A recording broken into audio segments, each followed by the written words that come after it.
Podem assentar. Boa noite, igreja, graça e paz.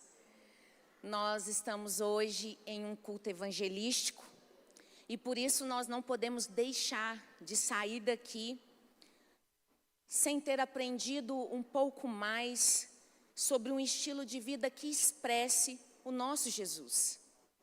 Mas antes de abrirmos as nossas Bíblias e irmos para o ministério da palavra, eu quero compartilhar com vocês uma pesquisa que eu vi essa semana e que me chamou bastante atenção. Em 2017,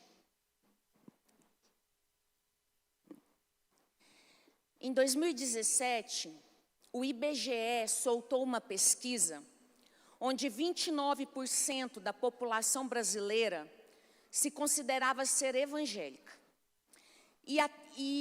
Porém, o mais interessante desta pesquisa é que dentro dessa categoria de evangélicos, haviam dois tipos de crentes: os evangélicos praticantes e os que se consideravam evangélicos, porém não praticantes. E segundo os dados dessa pesquisa, mais de 4 milhões de pessoas se identificaram como evangélicos não praticantes. Ou seja, pessoas que conhecem a palavra de Deus, mas que não praticam a sua fé. E é sobre isso que eu quero falar com vocês nesta noite. Abram a Bíblia de vocês, por favor, em Colossenses 2:6. A minha versão é Almeida Revisada Corrigida. Se puder projetar para nós, por favor.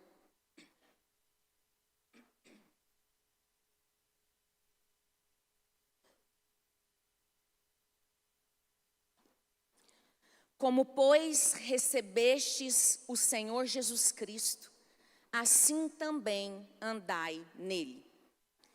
Paulo escreveu esse texto para a igreja de Colosso e, através dele, o apóstolo quer nos ensinar que receber Jesus é bem diferente de andar com Jesus. Igreja, diz comigo assim: receber é diferente de andar. Existem muitas pessoas recebendo Jesus e o IBGE nos provou isto, já que aproximadamente 60 milhões de brasileiros consideraram ter recebido o Senhor Jesus em suas vidas. Mas ao mesmo tempo em que vemos esse grande número de pessoas confessando ter Jesus em suas vidas, um número de 4 milhões de brasileiros também se relataram como evangélicos, porém não praticantes. E essa informação, irmãos, precisa mexer com a igreja e nos deixar, no mínimo, intrigados e também, no mínimo, envergonhados. Sabe por quê, irmãos? Porque todo cristão verdadeiro, ele deveria considerar ser impossível ser um evangélico, mas não conseguir viver o evangelho. As pessoas que se consideram evangélicos não praticantes são pessoas que, no mínimo, elas vivem uma grande contradição. Porque elas dizem: eu creio no evangelho, mas eu não vivo aquilo em que eu creio. Mas agora eu te pergunto, que vantagem há em somente crer, já que a própria Bíblia diz: crer, até os demônios creem. A palavra de Deus é muito clara para nós. E ela disse: assim como você recebeu, assim você também deve andar. Quantos aqui se lembram do dia em que aceitaram Jesus em suas vidas? Quantos aqui se lembram de como a paixão queimava no seu coração no início da sua caminhada com Cristo? Porque, irmãos, eu me lembro de desejar ser como uma máquina de Xerox, sabe? Porque eu queria que em questão de horas, a Bíblia fosse transferida para dentro do meu coração e da minha mente, cravejando cada palavra que estava escrita. Havia dentro de mim um sentimento de não querer perder tempo. Havia uma paixão de não apenas conhecer a Bíblia, mas de também viver a palavra.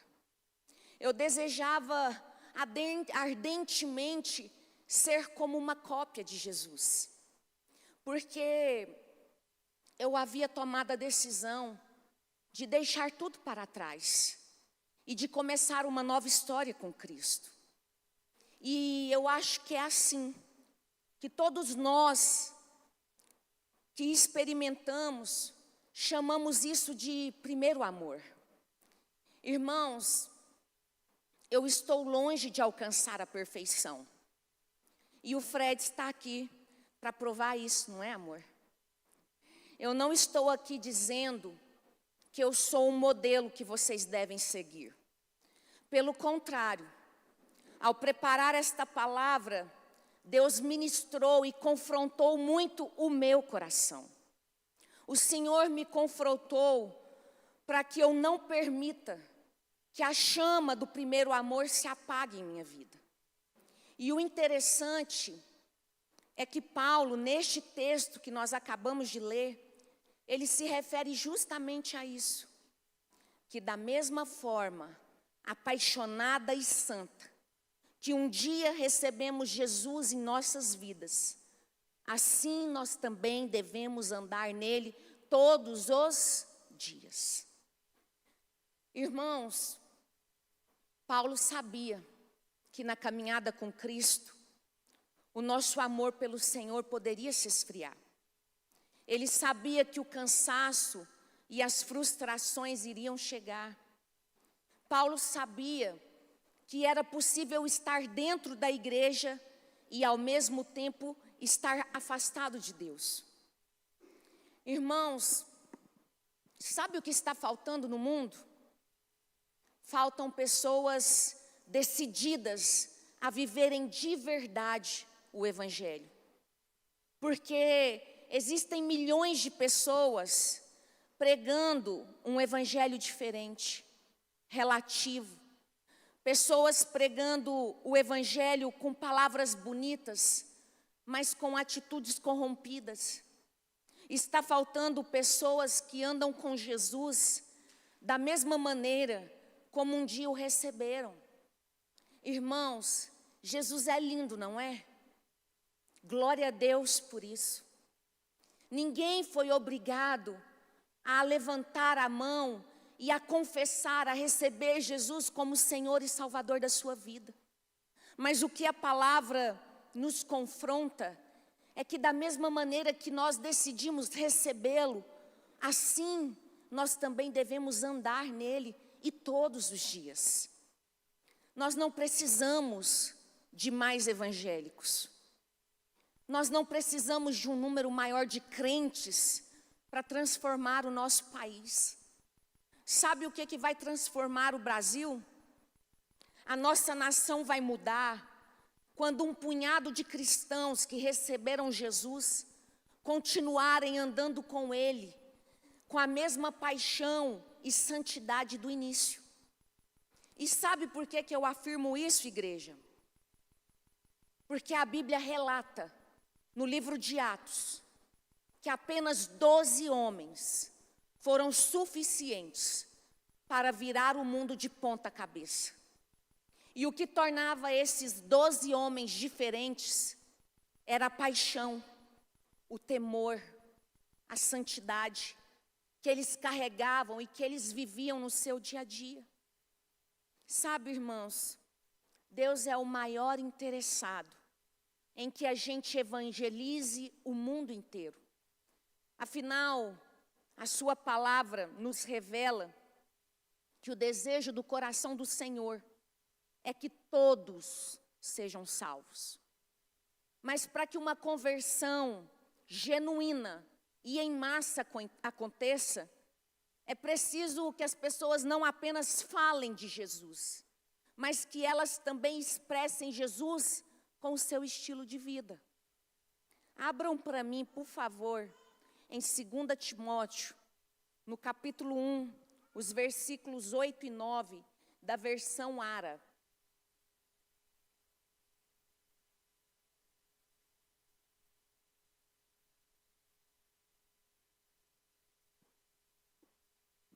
Versículo 8 primeiro, por favor, irmãos.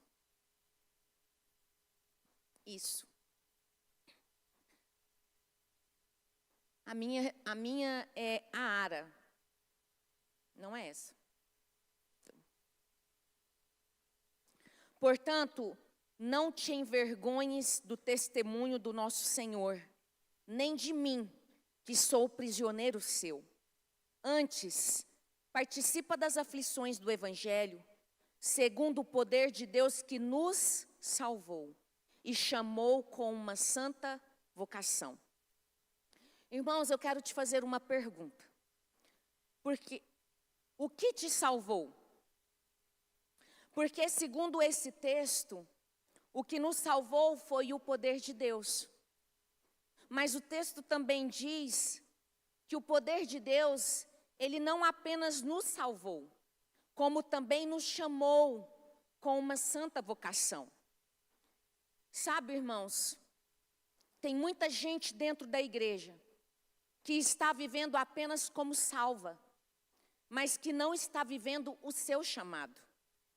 O poder de Deus é usado sim para nos dar de presente a salvação, mas ele também é usado na mesma proporção para nos chamar para viver o nosso propósito. E abram para mim no livro de Atos, capítulo 17, versículo 26. A minha versão é a NVI.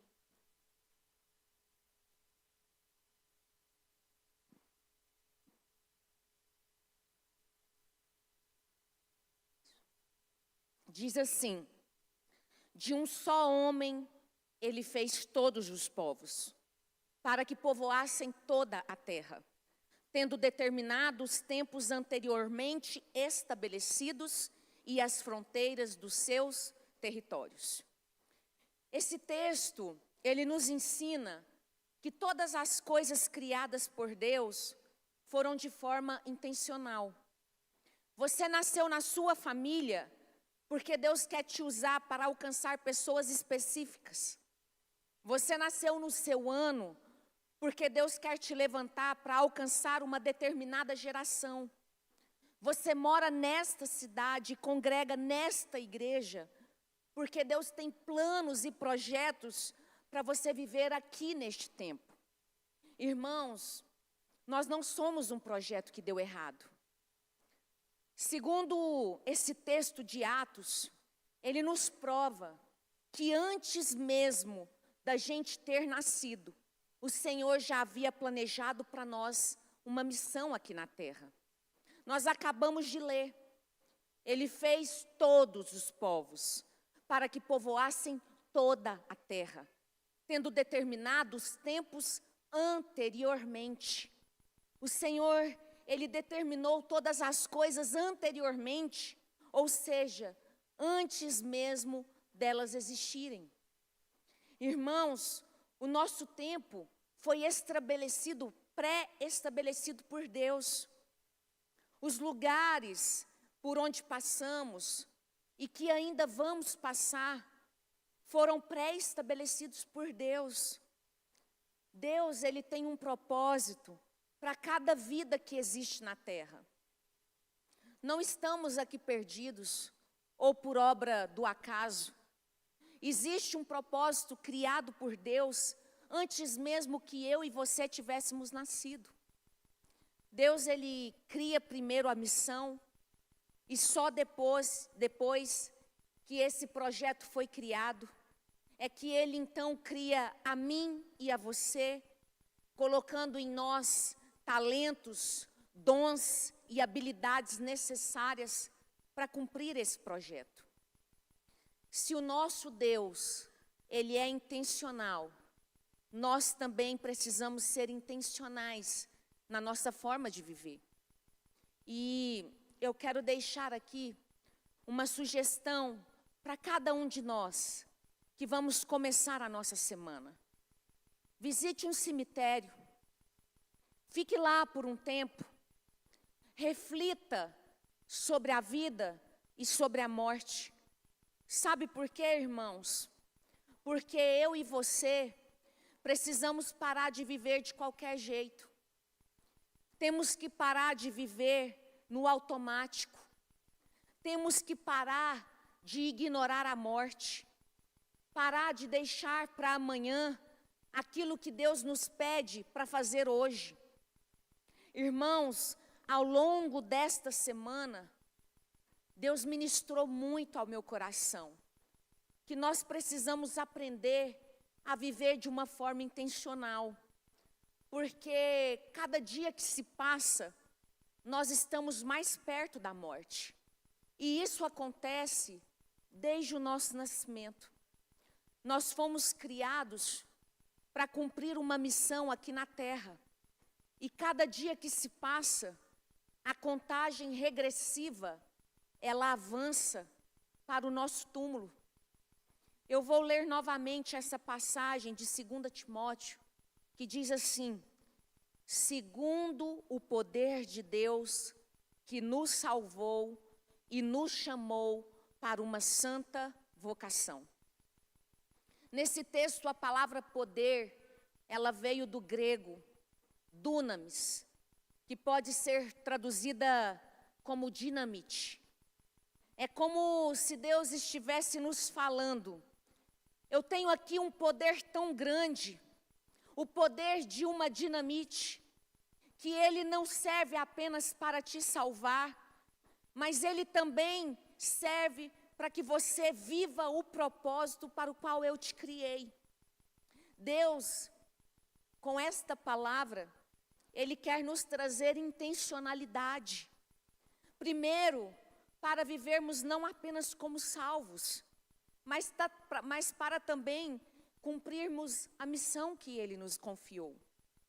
Ontem, eu ouvi uma frase de John Wesley, e eu achei muito forte. Eu estava com a Lu ontem, né, Lu? E essa frase mexeu muito com nós. E ela diz assim: morar em uma garagem não faz de você um carro. E sabe o que isso tem a ver com essa mensagem? É porque tem muita gente morando há anos dentro de uma igreja, mas que até hoje não se tornou um cristão de verdade. Simplesmente porque ainda não começou a viver o seu chamado. E eu quero que nós possamos sair deste culto levando para casa uma reflexão. Se nós morrermos hoje, além da nossa família, quem sentirá a nossa falta? Nós estamos alcançando todas as pessoas que o Senhor nos confiou? Nós estamos gerando transformação nos lugares onde o Senhor nos colocou? Nós estamos usando os dons, os talentos e as habilidades que o Senhor nos deu para expandir o reino dele? Sabe, irmãos, nós precisamos pensar mais sobre a morte, porque nós precisamos viver de forma diferente. Ou melhor, nós precisamos viver para fazer a diferença aonde estivermos. Precisamos entender que aquilo que nós recebemos de Jesus, aquilo que queimou o nosso coração, que nos livrou e nos libertou do pecado, da mentira, da prisão, que isso precisa agora produzir liberdade na vida das outras pessoas, não pode parar em nós. Irmãos, a nossa nova vida com Cristo precisa dar sentido para a vida das outras pessoas. E sabe por que eu afirmo isso? Porque talvez você e eu sejamos a única Bíblia que alguém um dia vai ler. Talvez as nossas atitudes é a única Bíblia que as pessoas verão no mundo. A nossa fé precisa ser socorro para a incredulidade do nosso próximo. Porque nós fomos chamados por Deus para isso, para fazermos a diferença. Se não for para vivermos de acordo com o propósito para o qual Deus nos criou, irmãos, nós estamos sendo apenas uma religião. Uma religião que inclusive tem crescido muito. Tem se tornado popular se dizer crente. Mas nós precisamos lembrar de que Cristo não morreu apenas para nos salvar, mas também morreu para nos dar um chamado de libertar os cativos e oprimidos. Ele nos chamou para sermos pontes sobre as águas, abrigo no deserto, sal do mundo, sal da terra e luz do mundo. Irmãos, é para isso que o Senhor nos chamou, para sermos alívio na vida das pessoas, para transformar a realidade das pessoas. Nós precisamos gerar em nosso interior uma indignação santa, para não aceitarmos viver aqui na terra sem marcar as pessoas que passam pelas nossas vidas. Porque afinal, Deus colocou dentro de nós um poder chamado Dunamis, que é capaz de transformar o mundo. Irmãos, a vida é simples, mas ela também é frágil. E por isso nós precisamos ser intencionais em tudo o que nós vamos fazer. Não podemos ir para a igreja somente porque somos salvos. Não podemos trazer o nosso dízimo e as nossas ofertas somente para cumprir uma tabela. Não podemos apenas receber Jesus em nossas vidas e nada acontecer. Sabe por quê? Porque Jesus não morreu em uma cruz para que eu e você apenas recebêssemos. Mas Ele também morreu para que nós vivamos o nosso chamado e assim possamos espalhar o seu reino aqui na terra. O meu desejo é que a gente saia desse culto, decididos a não desperdiçarmos mais tempo. Essa semana eu fiquei refletindo, irmãos, em quantos nãos eu já dei para Deus. Quantas vezes eu não orei com pessoas que o Senhor me pediu, por medo do que as pessoas talvez iriam pensar, ou simplesmente por vergonha. Quantas vezes eu demorei a dizer sim para aquilo que o Senhor me pediu. Porque, irmãos, por anos eu demorei a dizer sim para o projeto que o Senhor tinha para a minha vida de escrever um livro. Um propósito que eu anulei por tanto tempo, simplesmente porque eu me sentia incapaz de realizá-lo. E muitas vezes, nessa caminhada, no nosso dia a dia, eu sinto medo, eu sinto insegurança. Quando, por exemplo, eu fui convidada, junto com o Fred, para liderarmos o ministério infantil, para sermos pastores de crianças, é uma responsabilidade muito grande. E nesse momento eu me sentia acuada, medo, vontade de desistir, vontade de dizer não. E talvez você esteja hoje assim como eu.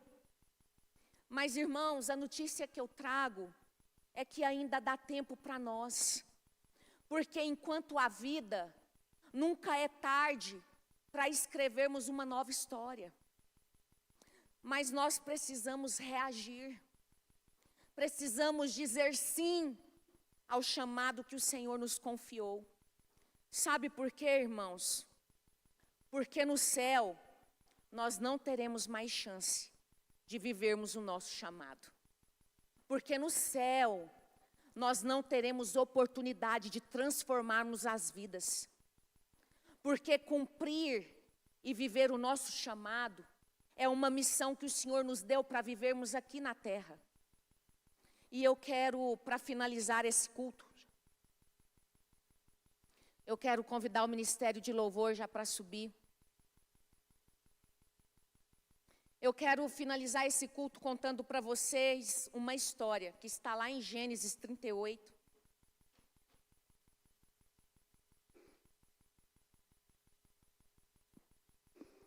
Não precisa projetar, eu quero apenas resumir essa história para vocês. E essa história, em Gênesis 38, é uma história sobre a vida de um homem chamado Onã. Onã, ele era o segundo filho de Judá. E após a morte do seu irmão Er era o filho primogênito. E após a morte do primogênito, ele deveria cumprir o dever de se casar com a viúva, com a sua cunhada, e de gerar com ela descendentes, para dar continuidade ao nome do seu irmão, a linhagem dele. Era uma cultura, isso era da cultura judaica. Então, segundo essa cultura, os filhos que Onã gerasse não seriam seus, mas seriam do seu irmão Er. E sabendo disso, todas as vezes que ele se deitava com Tamar, a sua cunhada, agora sua esposa, ele derramava o seu sêmen no chão, impedindo que ela engravidasse. E sabe o que aconteceu com eles, irmão? Com ele, irmãos? A Bíblia diz que Deus o matou. Sabe por quê, irmãos? Porque Jesus, ele veio da tribo de Judá. E assim, todas as vezes que Onã jogava o seu sêmen na terra, ele desprezava o seu propósito, que era de gerar um descendente. E assim, ele atrasava a primeira vinda de Cristo Jesus para a terra. Deus, ele teve que matar Onã e permitir que de outro homem viesse a descendência de Judá, para que deste povo viesse o Salvador do mundo. Irmãos, isso me fez pensar, será que quando nós procrastinamos o nosso chamado, será que nós não estamos fazendo como Onã? E assim nós estamos atrasando a segunda volta de Cristo? O que Deus precisa fazer para que a gente acorde como igreja e nos desperte para o chamado que Ele tem para nós? Sabe, irmãos, eu me converti, vai completar 12 anos. E quando eu encontrei Jesus, eu era uma mulher deformada. Deformada pela amargura, pelo luto, pelas dores, pela depressão, pela síndrome do pânico. Mas à medida que eu fui conhecendo a palavra de Deus, eu fui diminuindo. E o Senhor foi crescendo dentro de mim. E aos poucos, começou a nascer no meu rosto um sorriso. E no meu coração, começou a nascer sonhos e esperança. O meu processo de libertação foi um pouco longo. Mas eu me lembro que durante o processo de cura, nas noites longas, frias e sombrias, eu me agarrava à fé que estava começando a nascer dentro de mim. E não foi só uma vez, mas muitas vezes, em que nas madrugadas eu ficava com a minha Bíblia andando pela casa, e eu ali ficava declarando: quão grande é o meu Deus. Eu cantarei, quão grande é o meu Deus. E todos hão de ver quão grande é o meu Deus. Irmãos, o Ministério Infantil vai ministrar agora essa canção para nós. Eu quero pedir que vocês fiquem de pé. Vamos adorar a Deus com essa canção, para depois a gente orar.